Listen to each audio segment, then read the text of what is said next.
2 hours remain. Ochaco listened to the darkness of the night. The only sounds audible were of the wind and snow outside, and the heavy breaths from Izuku's sleeping body. Ochaco rolled over to stare into the face of her freckled, green-haired lover, who was peacefully sleeping away.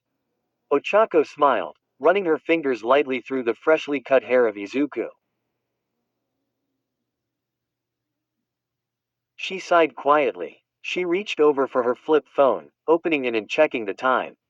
12 a.m. If she left now she'd make good time, even if she was going through the storm.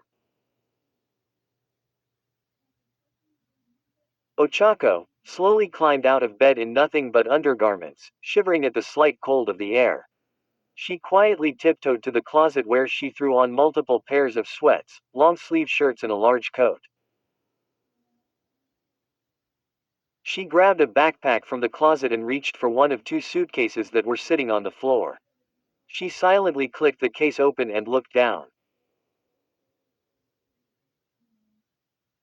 She hadn't seen that in a while. There it lay, neatly folded without a speck of dust or brim to be seen, its deep black and pale pink visible even in the dark, her helmet shining of the very dim moonlight that shone through the snowy clouds from outside window. Ochako smiled as she shoved the hero costume into the backpack she had. While she did miss her costume, she hoped she didn't need to use it. Ochako made to stand, however the second case caught her eye.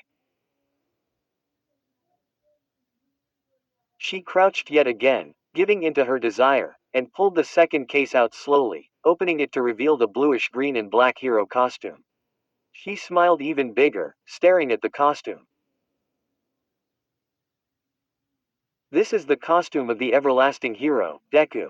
As much as she loved the hero Deku, and the person behind the name, hopefully at least right now, this costume wouldn't be needed either. Her eyes found their way to the metal face guard that Izuku usually had wrapped around his neck.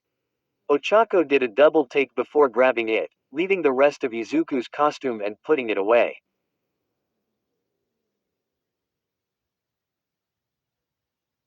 She shoved the metal mask inside the backpack with her own costume.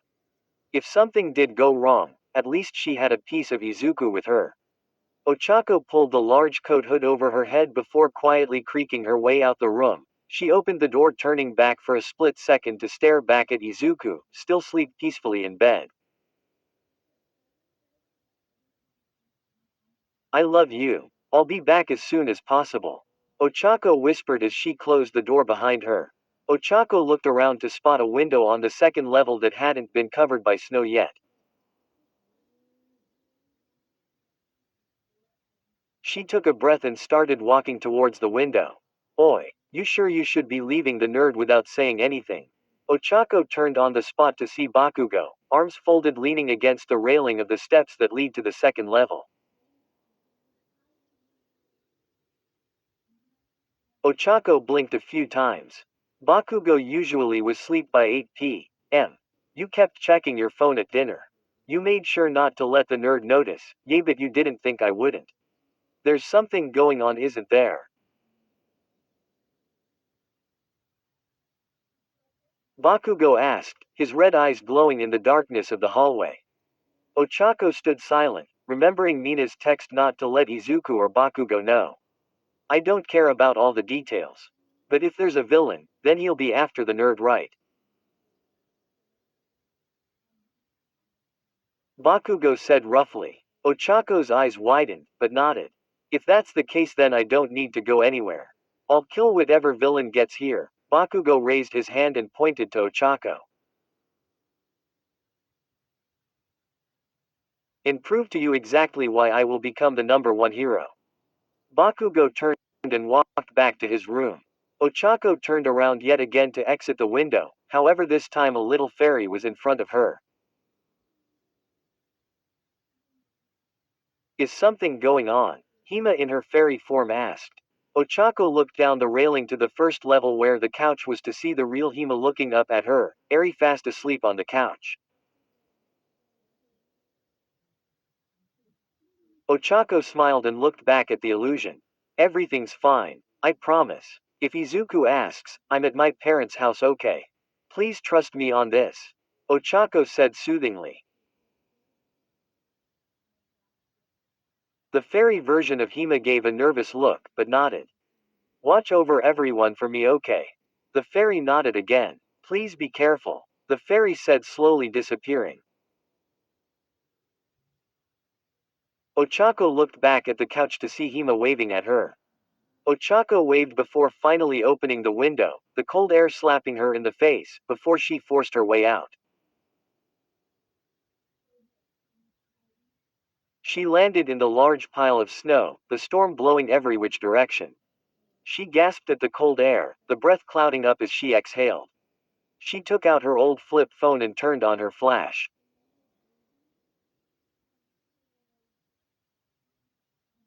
This was it, time to go. She jumped up, making herself float. If things went smoothly, the wind should guide her back down the mountain. She grabbed a tree branch before she floated too far and stared down the snowy mountain path, barely making out her route as her hair blew every which direction. She reached into her bag and pulled out Izuku's metal mask, wrapping it around her own neck. She adjusted herself on the tree branch, and took a deep breath.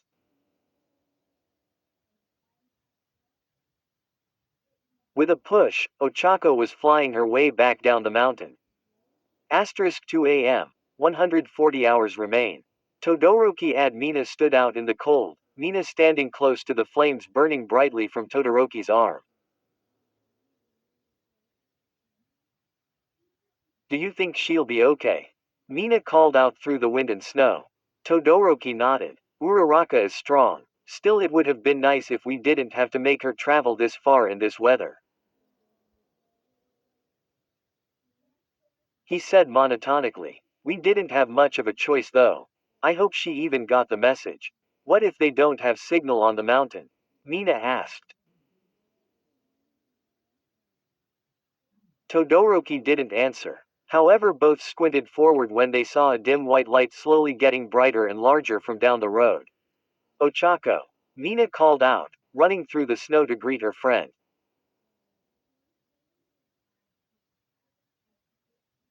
Ochaco, hair and clothes full of snow, tiredly collapsed in Mina's arms. Made it, Ochaco said before falling asleep.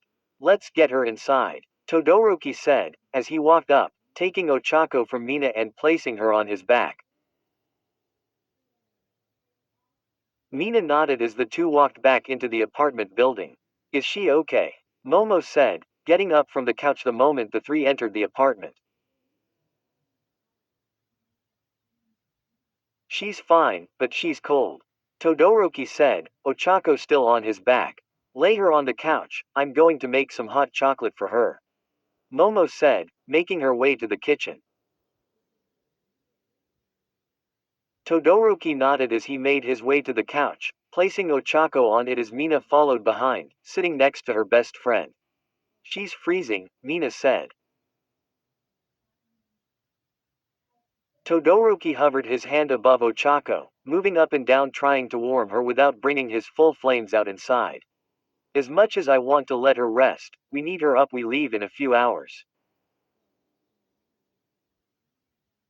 Momo said, walking over with a cup of hot chocolate in hand. She placed the cup on a white modern coffee table before placing a hand on Ochaco's cold skin. Ochaco. Hey, Ochaco, Momo said, just barely shaking the girl.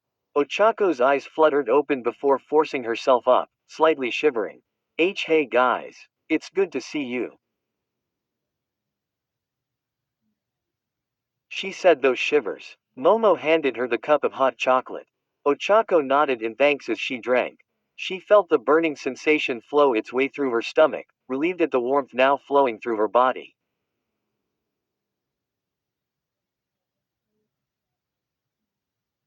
With warmth in her body, Ochaco looked around at the white modern apartment, her eyes growing wide. She stood in surprise. Whoa, what a nice place. Look at everything. It's all white with marble. Oh, this is so nice. Whose place is this? Where are we?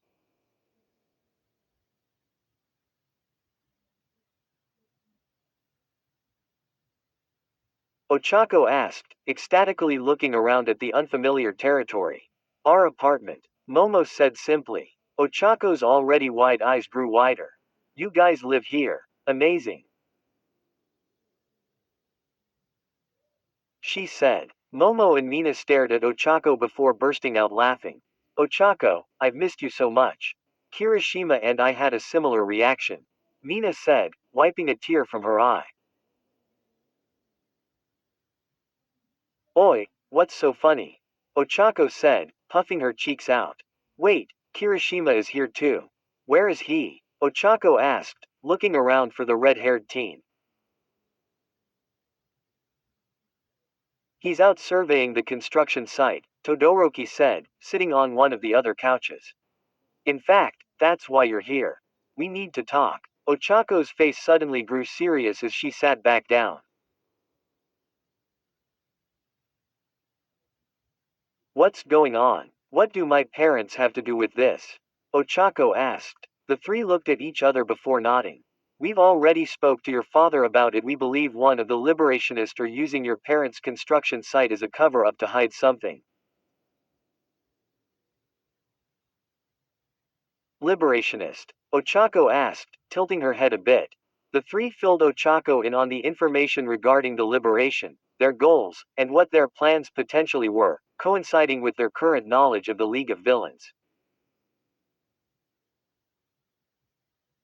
We know for certain that they are after multiple targets, and two of the targets are here, one of them being Midoriya.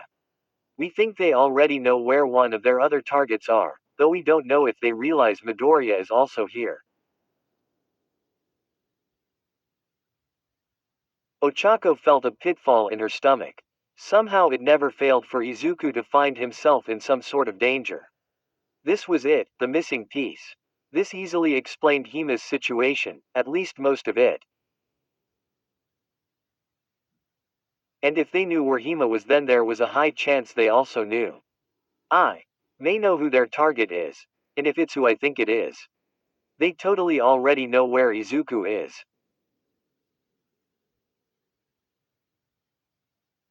The group's faces fell, however Mina quickly recovered with a smile. It's okay. Because we think we know where their base is, they told your dad never to dig underground. So if we can find the entrance, then we can locate the liberationist. It has to be underground.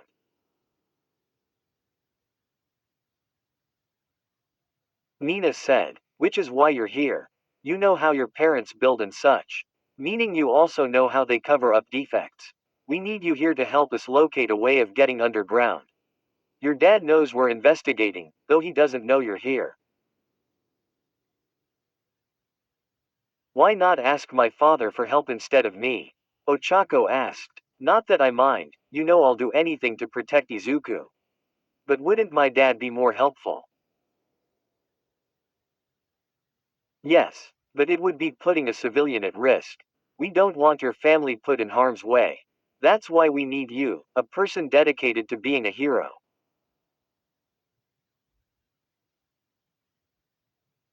Momo said. She got up and walked to Ochako, taking her hand in hers. We're going to meet Kirishima at the site in a few hours. Are you in or out? Ochako looked down at their entwined hands before reaching one of her hands up towards the metal guard hanging from her neck. I'm in. Asterisk 138 hours remain.